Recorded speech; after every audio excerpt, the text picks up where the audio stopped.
ரோமர்கள் நிருபம் 5ஆம் அதிகாரம் 9வது வசனம். இப்படி நாம் அவருடைய இரத்தத்தினாலே அவர் ரத்தத்தினாலே நீதிமான்களாக்கப்பட்டிருக்க. நீதிங்களா நம்மளை ஆண்டவர் ரத்தத்தினால தான் நம்மளை என்ன செய்யறாரு? நம்மள நீதிமான் ஆக்கிறாரு. அவர் ரத்தத்தினால நம்மளை நீதிமான மாற்றுறாரு. ஆண்டவர்கிட்ட கேட்கணும், ஆண்டவரே நீதிமானா மாற்றும் அப்பா, நீதிமானா மாற்றும் சொல்லி நம்ம ஆண்டவர்கிட்ட கேட்டால் நம்மளை மாற்றுவார். மாற்ற மாட்டாரா? கட்டாயம் மாற்றுவார். நீதிமானா மாற்றுவார். ஆண்டவரே என்னை நீதிமானா மாற்றும், என்னை நீதிமானா மாற்றுமே சப்பா, எனக்கு இறங்கும், எப்படியாவது என்னை நீதிமானா மாற்றும் சொல்லி நம்ம கேட்கணும். நம்ம நீதிமானா இருக்கும்போது, செம்மையான இருக்கும்போது கர்த்தர் வெளிச்சம் நம்ம மேலே உதிக்கும். கற்றுட்டு நம்ம ஒவ்வொரு நாளும் ஒப்பு கொடுத்து கெஞ்சி செபிக்கணும். ஆண்டவரே என்னை நீதிமானா மாற்றும், என்னை செம்மையானவளை மாற்றும் அப்படின்னு சொல்லி நம்ம கேட்கணும். செம்மையானவளுக்கு மேலே கர்த்தர் என்ன செய்கிறார்? வெளிச்சம் நம்ம மேலே உதிக்கும். மூணாவது யார் மேலே கர்த்தருடைய வெளிச்சம் உதிக்குமா பாருங்க. யார் மேலே? முதல்ல கர்த்தருக்கு பயந்தவங்க மேலே, ரெண்டாவது செம்மையில, மூணாவது பாருங்க ஏசாயின் புஸ்தகம் 8ஆம் அதிகாரம் 20வது வசனம்.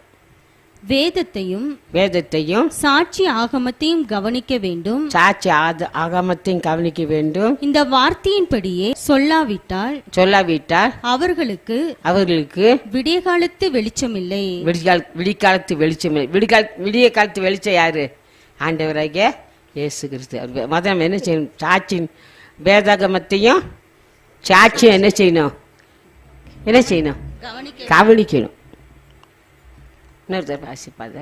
எல்லாரும் எடுத்துக்கோங்க.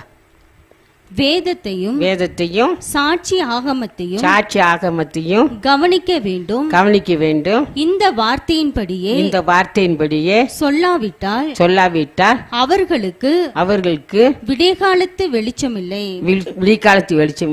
வசனத்தை கவனிக்கணும். கவனிச்சா போதும். அவர் கர்த்தருடைய விடிகாலத்து வெளிச்சம் நம்ம மேலே உதிக்கும். அதுதான் 2 பேதுரு புஸ்தகம் 1ஆம் அதிகாரம் 19வது வசனம். அதிக உறுதியான தீர்க்க தரிசன வசனமும் நமக்கு உண்டு.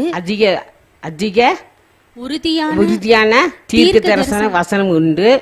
பொழுது விடிந்து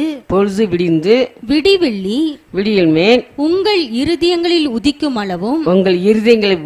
அளவும் இருளுள்ள ஸ்தலத்தில் பிரகாசிப்பிக்கிற விளக்கை போன்ற அவ்வசனத்தை கவனித்திருப்பது நலமாயிருக்கும். அந்த வசனத்தை என்ன செய்யணும்? நம்ம கவனிக்கணும். வசனத்தை ஒவ்வொரு நாள் கவனிக்கணும். அதைத்தாங்க சொல்லு. வேதத்தையும் அவர் சாட்சியை நம்ம என்ன செய்யணும்? கவனிக்கணும். வசனத்தை கவனிக்கணும். வாசிக்கிறப்ப எங்கேயோ இருப்பாங்க, என்ன வசனம் கேட்டால் முடிச்ச பிறகு எனக்கு தெரியாதுன்னு சொல்லிடுவோம். அப்படி இருக்காது. வடிக்க வசனத்தை கவனிக்கணும். வாசிக்கிற வசனத்தை கவனிச்சுட்டே இருக்கணும். அப்போ தான் நம்ம உள்ளத்தில் என்ன செய்யும்? வெளிச்சம் உதிக்கும்.